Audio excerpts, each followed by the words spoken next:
تو ایک بہت بڑا اشتہار لکھا ہوا تھا، 20 تراویح ثابت کرنے والے کو 5 لاکھ روپے انعام۔ کہ کس قدر بے وقوفی ہے اور کس قدر احمقانہ یہ امت کی باتیں ہیں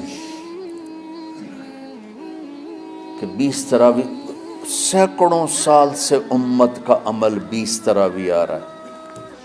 تراویح کا نام جو پڑھا مجھے یوں لگتا ہے کہ اہل مکہ، یعنی اہل مکہ جو تھے نا، وہ 4 تراویح پڑھ کے ایک طواف کرتے تھے،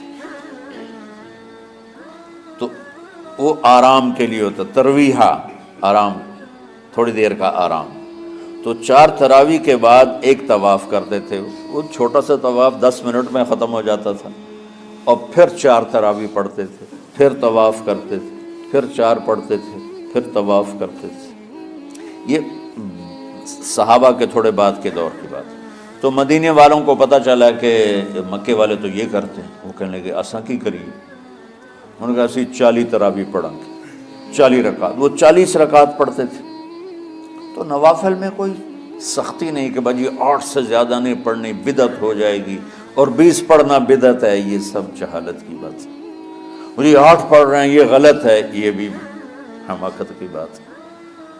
جو صحیح حدیث سے دلیل پکڑ کے کوئی عمل کرتا ہو تو بھائیو اس سے بحث نہ کیا کرو، مناظرہ نہ کیا کرو، یہ بہت نادانی والی بات۔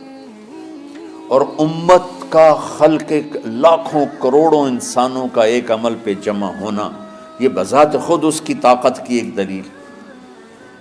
اور حرمین جب سے میرے رب نے، حضرت عمر نے 20 رکعت شروع کی، آج تک وہاں بھی ساری مساجد میں 8 رکعت تراویح ہوتی ہے، لیکن حرمین کی مسجد میں 20 رکعت، ادھر بھی ادھر بھی۔ اور یہ جو وہ وہاں ختم قرآن پہ دعا نہیں مانگی جاتی، یہ کس کا عمل ہے؟ حضرت عثمان کا۔ حضرت عثمان نے اپنے دور خلافت میں تراویح پڑھانے والے سے کہا جب قرآن ختم کرو تو دعا کرنا۔ وہ کہنے لگے جی کیا دعا کروں؟ کہ جو تیرے دل میں آیا کرنا۔ تو ختم قرآن کی رات تراویح کی آخری رکعت میں من الجنت والناس کے بعد دعا کے لیے ہاتھ اٹھانا، یہ حضرت عثمان رضی اللہ تعالیٰ عنہ نے اس کو زندہ فرمایا۔ اور امام دعا کرتا تھا 1 منٹ، 10 منٹ، 20 منٹ، جتنے بھی، اور پیچھے لوگ آمین کہتے تھے۔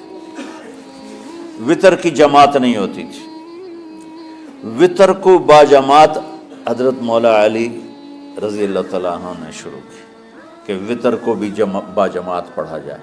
تو یہ ان کی سنت ہے کہ وطر کو باجماعت پڑھا گیا۔ تو اب یہ لہٰذا یہ سارے سنت جو کام ان خلفۂ راشدین سے ہوا وہ بھی سنت ہے۔ تو اللہ نے ہمیں ایک عبادت دے دی کہ میرا قرآن پڑھو اور سنو۔ پہلی امتوں کو تراویح کیوں نہیں تھی یا قیام اللیل کیوں نہیں تھا؟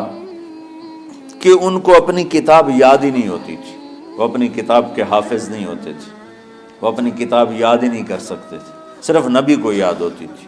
اللہ نے ہمارے لیے کتنا آسان کر دیا کہ 7 سال کے یہ چھوٹے چھوٹے بچے قرآن یاد کر رہے ہیں، 70 سال کا بوڑھا قرآن یاد کر رہا ہے۔ یہیں یہ مولوی یوسف صاحب کا ساتھی تھا، یا پتہ نہیں ان سے پہلے تھا، سلمان، مولوی سلمان، آج کل امریکہ میں ہوتے ہیں، ہماری ایک شاخ چلا رہے ہیں ماشاءاللہ۔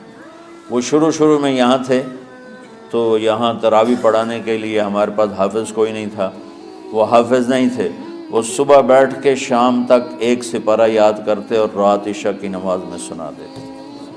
30 دن میں قرآن یاد کر کے سنا دی۔ مطلب یہ سنی سنائی بات نہیں، ہمارے اسی حسنین، اسی ممبر اور محراب کی بات کہ یہیں اسی مسجد میں انہوں نے صبح سے مغرب تک یاد کرتے تھے اور پھر عشاء میں کھڑے ہو کے سنا دیتے تھے۔ پیچھے ہوتے تھے لقمہ کوئی دینے والا شاید، لیکن بہت خوبصورت پڑھ کے 1 دن میں یاد کر کے سنا دیا۔ اور ایک مجھے نام بھول گیا، 3 دن میں قرآن یاد کیا، 10 سپارے ایک دن میں یاد کیے، 10 دوسرے دن میں یاد کیے، 10 تیسرے دن میں یاد کیے۔ وَلَقَدْ يَسَّرْنَاهُ لِلذِّكْرِ وَلَقَدْ يَسَّرْنَا الْقُرْآنَ لِلذِّكْرِ فَهَلْ مِن مُدَّكِرٍ۔ تو اللہ تعالیٰ نے اس کو نصیحت کے لیے بھی آسان کیا ہے اور یاد کرنے کے لیے بھی آسان کیا ہے۔ کوئی کتاب پہلے یاد نہیں ہوتی تھی کسی کو، ماشاءاللہ تم میں کتنے حفاظ بیٹھے ہوئے ہیں اللہ کے فضل سے۔ اور جب میں ذرا ہمت میں تھا تو میں 3 دن میں قرآن سنتا تھا تراویح میں، 10 سپارے ایک رات میں، 10 سپارے اس سے اگلی 10 اس سے، پھر ہفتہ ہو گیا، پھر 10 دن ہو گئے، پھر اب 15 دن ہو گئے، اب 20 دن بھی ہو جاتے ہیں۔ شروع میں 3 دن میں، اور یہیں ہمارے مدرسے کے بچے جو مجھے سناتے تھے اور ماشاءاللہ کہیں نہیں اٹکتے تھے۔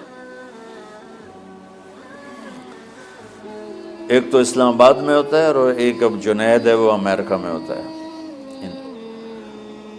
تو اللہ تعالیٰ نے اس طرح، اور کراچی میں اشعار لگے ہوتے ہیں، 10 دن میں قرآن ختم، 1 ہفتے میں قرآن ختم، یہ وہاں اشتہار لگے ہوتے ہیں، بھئی آپ ہمارے پاس آ کے تراویح پڑھیں، ہم ہفتے میں قرآن ختم کر دیں۔ ٹھیک ہے، تو اللہ نے ہمیں رات کی نماز عطا فرمائی، اور چونکہ یہ ایک مشقت ہے تو میرے نبی نے کہا یہ رات کی نماز کے ہر سجدے پر 1500 نیکی لکھی جاتی، 1500 نیکی لکھی جاتی۔ اور اللہ تعالیٰ ہر سجدے پر جنت میں ایک محل بناتا ہے جس کے 60,000 سونے چاندی کے دروازے ہوتے، اور ایک درخت اس کے لیے لگاتا ہے جس کے نیچے 100 سال گھوڑا دوڑ سکتا ہے۔ تو رمضان کا اہتمام آپ رجب سے شروع فرما دیتے تھے، جس کو ہم آج صلاۃ التراویح کہتے ہیں۔ میرے نبی کے زمانے میں اسے قیام اللیل کہا جاتا تھا۔ تراویح کا نام کب پڑا اس کا تو مجھے پتہ نہیں، کہیں نہ کہیں لکھا ہوگا، لیکن صحابہ کے دور میں اس نماز کا نام تھا قیام اللیل۔ اس لیے حضرت عائشہ رضی اللہ تعالیٰ عنہ کی روایت ہے جس سے 8 رکعت والے حضرات استدلال کرتے ہیں کہ رمضان اور غیر رمضان میں، اس کو امام بخاری نے قیام اللیل کا ہی عنوان دیا ہے، آپ نے 11 رکعت سے زیادہ نماز نہیں پڑھی۔ ایک ضعیف روایت میں ہے کہ آپ نے 3 دن پڑھائی نماز، یہ تو صحیح روایت ہے۔ کتنی رکعت پڑھائی؟ تو ایک ضعیف روایت میں ہے کہ 20 رکعت پڑھائی۔ اچھا، ضعیف روایت سے عبادت ثابت نہیں ہو سکتی حکم شرعی۔ تو جب حضرت عمر رضی اللہ تعالیٰ عنہ نے سب کو، اب میرے نبی کے دور میں 3 دن کے بعد آپ تو آئے نہیں کہ کہیں فرض نہ ہو جائے، تو صحابہ اپنے طور پر قرآن سنتے تھے ٹولیوں میں۔ صدیقی دور میں 2 سال وہ فتنوں میں گزرا، تو اس میں بھی اسی طرح چلا کہ ٹولیوں میں ہوتی تھی۔ حضرت عمر رضی اللہ عنہ کے زمانے میں حکومت مضبوط ہو گئی، طاقتور ہو گئے، تو ابتدائی سالوں میں نہیں، چند سالوں کے بعد اب مسجد میں تشریف لائے تو لوگ اس طرح کوئی 4 ادھر 4 ادھر 5 ادھر 10 ادھر 20 ادھر، کہنے لگے ان کو ایک امام پہ جمع کر دیا جائے تو کتنا اچھا ہوگا۔ تو آپ نے سب کو اکٹھا کیا اور ابی بن کعب رضی اللہ تعالیٰ عنہ کو امام بنایا، اور سب کو ایک نماز پہ جمع کر کے 20 رکعت کا حکم عطا فرمایا۔ تو حضرت عمر کا یہ عمل اس حدیث کو مضبوط کر دیتا ہے کہ چونکہ میرے نبی نے کہا علیکم بسنتی و سنت الخلفاء الراشدین من بعدی، کہ میری اور میرے خلفاء راشدین کی سنت پر مضبوطی سے عمل کرنا۔ تو حضرت عمر کا جو 20 رکعت طے کرنا ہے، اگر ان کا اپنا اجتہاد ہے تو بھی ہمارے لیے عمل کے لیے کافی ہے، اور اگر ان کو یہ یاد ہے کہ میرے نبی نے 20 پڑھی تھیں تو اور زیادہ اچھی بات ہے۔